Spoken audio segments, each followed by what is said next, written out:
Hi, my name is Matt Jones and this is my Capstone Project video presentation. I am completing my specialist degree in instructional technology at Kennesaw State University. The title of my applied field research project is the impact of the flipped classroom on student learning. The flipped classroom has recently become a popular model in education. The widespread and frequent use of the internet has allowed for teachers to rely upon it to disseminate information daily. The flipped classroom model switches the traditional model of teaching in which students learn material at school or acquire foundational knowledge and go home to complete their homework or apply their learning. In the flipped classroom model, students acquire basic knowledge at home via the internet and complete their homework while at school. Proponents for the flipped classroom model claim that students' motivation, interest, and overall learning increase as a result of its implementation. Numerous studies have supported this claim. Opponents of the flipped classroom have claimed that there are no scientific, concrete results to indicate that the flipped classroom can increase students' grades.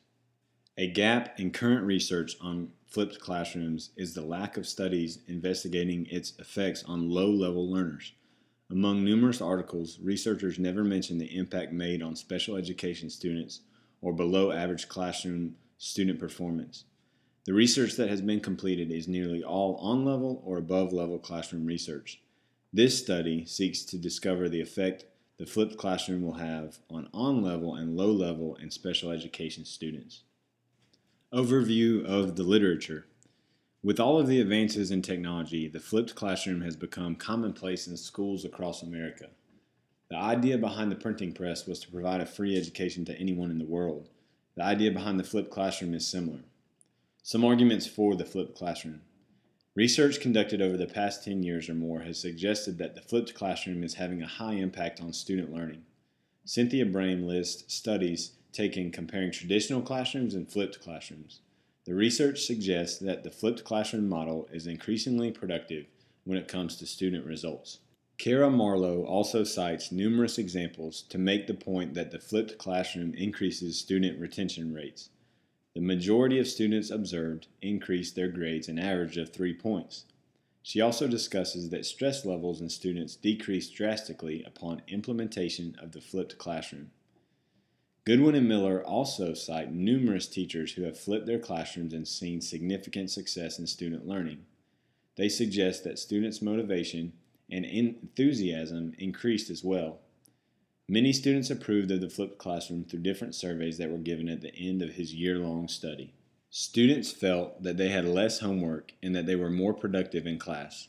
Students also appreciated the ability to complete the nightly video lessons at their own pace. They were able to slow down the video or fast forward the videos they saw fit. The teachers in this study truly allowed students to work through the units in a self-paced manner.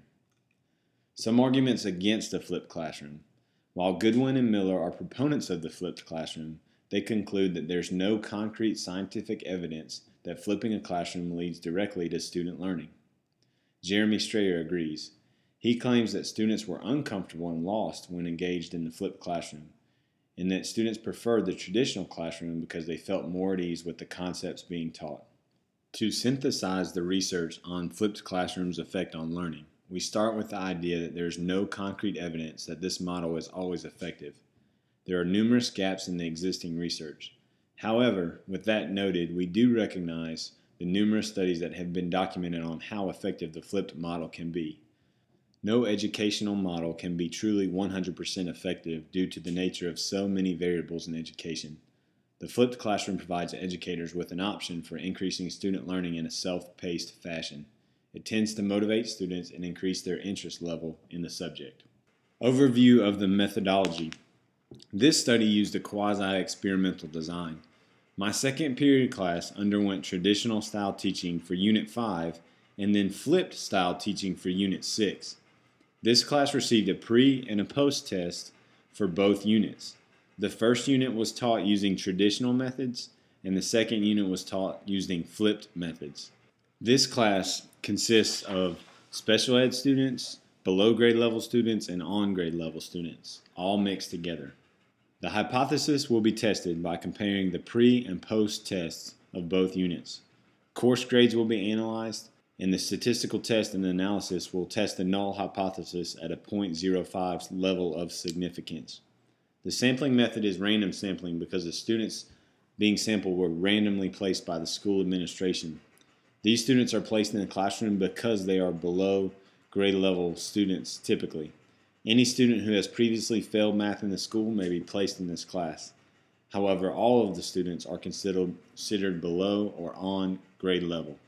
Data was collected over the course of 4 weeks. The first unit was spent collecting data pertaining to the traditional classroom for 2 weeks. The second unit was spent collecting data for the flipped classroom for 2 weeks. Overview of analysis. My research question was, is there a significant difference in the level of student improvement for below grade and on grade level learners within a flipped classroom and students in a traditional classroom? And my hypothesis was that there would be no significant difference in the levels of student improvement for low and on-level learners between a flipped and a traditional classroom. An independent samples t-test was run on pretest data from my second block class at the beginning of 2 separate units. One unit was taught using traditional methods and the other one was using flipped methods. The mean score for the traditional group was 36% and the mean score for the flipped group was 37%. Since an independent samples t-test was conducted on pretest data and determined that there was no significant difference between the groups, the researcher then conducted another independent samples t-test on the post-test data to determine the significance of the intervention. The average score for the control group, or the traditional classroom, was 70 on the post-test, and the average score for the intervention group, or the flipped classroom, was a 77 on the post-test. Because the p-value of the independent samples t-test was significant at the 0.05 alpha value, the null hypothesis that a significant difference does not exist between groups can be rejected. Overview of results. The research project conducted produced results showing that the traditional style classroom and the flipped style classroom have a statistically significant difference on student learning. According to the literature review, there are numerous occasions in which the flipped classroom has been effective. This tends to be the case with upper-level students and/or students of a higher socioeconomic standing. My research produced results consistent with previous findings. My research suggests that the flipped classroom has a higher impact on student improvement versus the traditional classroom. This was a significant find as all of my students were below grade level or on grade level. The previous research was related to mostly upper-level type students. With this being the case, there are still things that I would do differently if I were to complete the study again. First of all, there was little way to account for classroom behavior amongst the students. Classroom management is typically difficult when teaching low-level learners. They oftentimes choose to behave inappropriately if they cannot do well in school. In the future, it would be wise to conduct this research where classroom management was not a major issue. This will grant that all students have a fair avenue for learning, regardless of the method. Another discrepancy in the research was the small sample size. The original research project set out to include a larger sample size of 150 students. Over the course of the semester, it was deemed more appropriate to simply use one class consisting of 22 students for the experiment. In the future, it would be wise to increase the sample size of this study. The last and final major flaw in the study is the fact that different units were taught using the flipped style versus the traditional style. It is probably the case that students found one of the units easier than the other, inherently skewing the data that way. Lastly, I would recommend teaching the exact same unit one semester with the traditional method and the next semester with the flipped method. If one is able to complete the project in this manner and the sample size was large enough, the data would produce more significant results. Reflection on the Capstone project. I discovered a great deal about the flipped classroom while researching this topic. I have begun to implement this style of teaching in my own classroom. Some of the major takeaways that I had from this project were: 1. Specific strategies to implementing the flipped classroom and research to back those up. 2. Key focuses that make the flipped classroom successful, for example, laying out clear expectations from the start.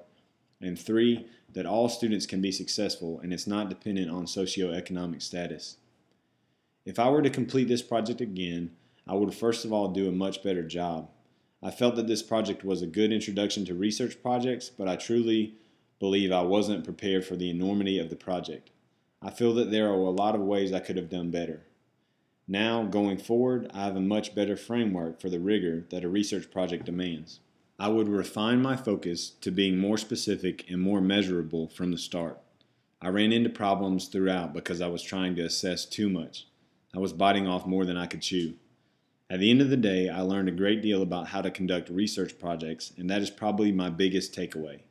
Thanks for watching my Capstone Research Project presentation.